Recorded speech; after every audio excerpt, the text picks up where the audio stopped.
Now, I have made a few job changes over my career.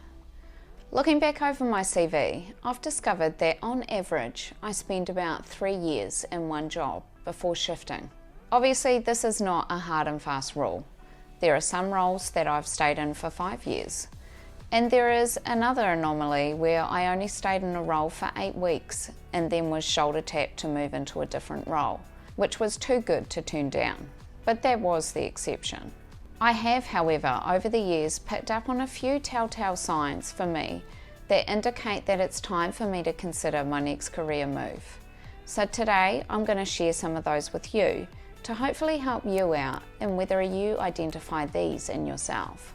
And stick with it, as I think these actually work in a pattern in combination together that really show me when it's time for me to make my next career move.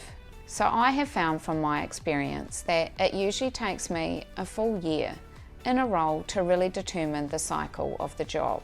This is dependent on where you are in terms of your career.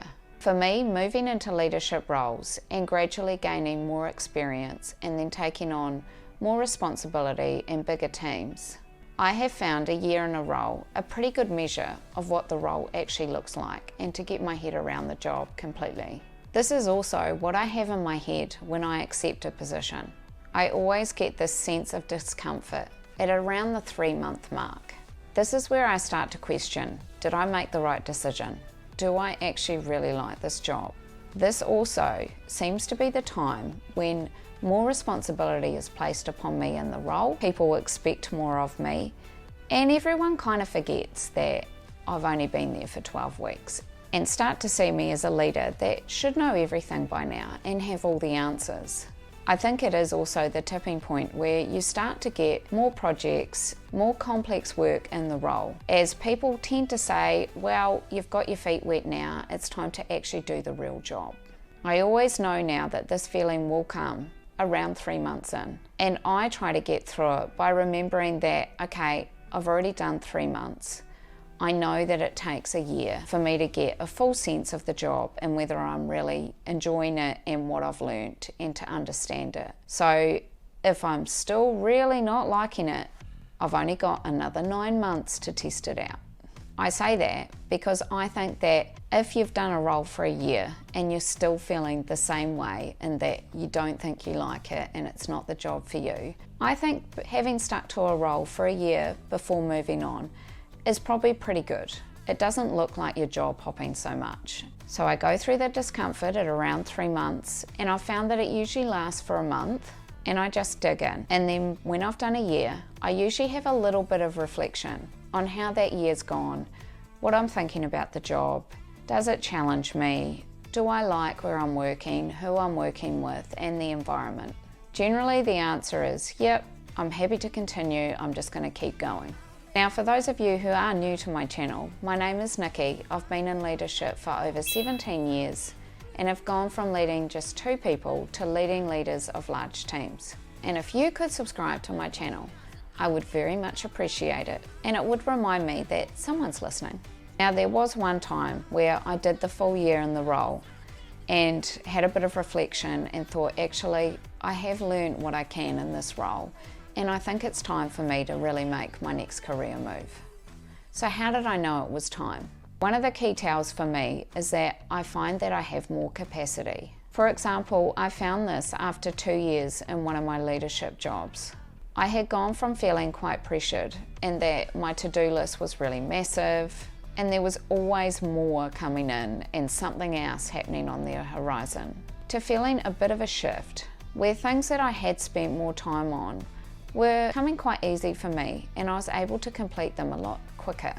I noticed I wasn't having to prepare as much for meetings that I was attending, and I had more room in my diary, which I hadn't had previously, and I was starting to find myself offering to help others on their projects. This highlighted for me that I probably needed a new challenge. This challenge could be just taking on a new project where I have more responsibility and something new to kind of get into. However, I usually know that if I'm trying to find a new project, that is going to be a short-term fix, and that stretch will last for as long as the project lasts, and then I need another stretch. So it's usually a sign that I need to start considering my options. In this particular case, where I was 2 years in, I did take on a bigger project which impacted across the organisation rather than just my own function. So it gave me a new challenge, different people to work with, and more responsibility. However, after 6 months, the project was starting to wind down, and I noticed that another tell of mine was starting to raise its head.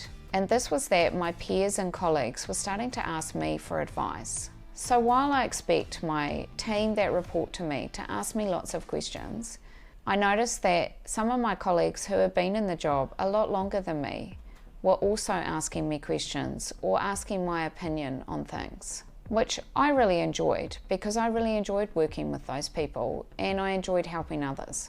It was actually really good for me too, because it meant that I was kind of stretching myself in a different way in terms of providing a little bit of mentorship to my other peers. However, it did also show me that perhaps I could actually step up into something that was a little bit more challenging. It was another sign for me.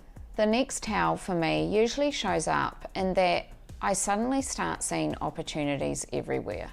So even without looking for anything or searching the job market, I suddenly see opportunities arise that I hadn't ever noticed before or probably wouldn't have taken any notice of. So perhaps someone more senior than me resigns, and instead of thinking, oh, I wonder what that will mean, I was starting to think, oh, I wonder if I would have any chance of getting into that role. What does that look like?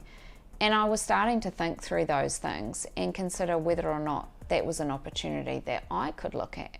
I do actually have a process which tells me what I should be looking at and what my next career step is, which stops me from wasting my time applying for everything that looks like a step up and really narrows my focus onto knowing what are the right things for me to focus on next. It gives me a lot of clarity around my career. So if you are interested in hearing more about that, it will be available very soon. So click the links in my description to find out more. Another tell for me is that I feel a bit bored. So this will show up in the fact that I also feel like I have more capacity, and then I find myself spending more time on things that I wouldn't normally, as instead of trying to prioritize everything and get them done as quickly as possible because I never had enough time, I was spending more time on things that, oh, I actually enjoy doing this, I want to really dig in here, which highlights to me that I was looking for something to keep me more engaged. So for me, if I am sensing that I have more capacity, my peers are seeking my advice, I keep seeing opportunities, and I feel a little bored, the icing on the cake is that the job is feeling easier. And the massive tell for me is I feel comfortable. This is probably the most significant one of all for me. If I feel that things I previously thought were challenging are much easier, and I have less pressure and stress in a role, that usually signals that I'm feeling pretty comfy. And I'm not really great with being really comfortable in a job. I really do like to be challenged and feel stretched. So that's usually a pretty big sign for me. It shows me that, okay, it's time to dust off that CV and start the job hunt. So if you're hearing these signs and thinking, okay, I feel like that could be me too, watch my next video linked on your screen to get your CV ready for your job hunt. And thanks very much for watching.